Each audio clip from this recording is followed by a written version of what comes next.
We now know Officer Ross was hurt after being dragged by a suspect he was trying to arrest in a car just last June, as pressure from the administration mounts to make thousands of arrests a day. No! As the investigation plays out into Wednesday's shooting, we now know the agent accused of killing Renee Good was dragged by a suspect trying to flee in a vehicle 7 months ago in Bloomington.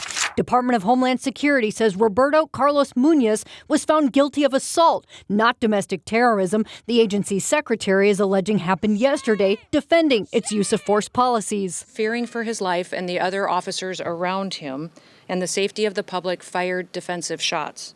He used his training to save his own life and that of his colleagues. DHS policy says officers can only use the level of force that's objectively reasonable. But longtime Homeland Security NBC News correspondent Julia Ainsley says that doesn't always include a fleeing vehicle. Can an agent shoot at a moving vehicle? If indeed this car was driving toward the officer, he would have been justified to shoot until he eliminated the threat.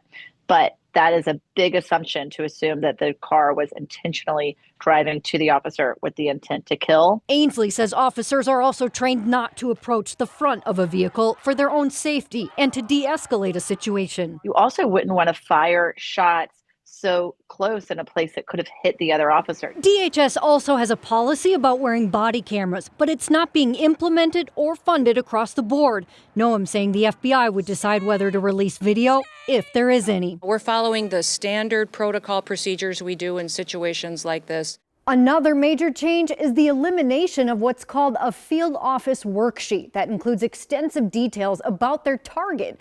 DHS says was actually hindering the overall amount of arrests.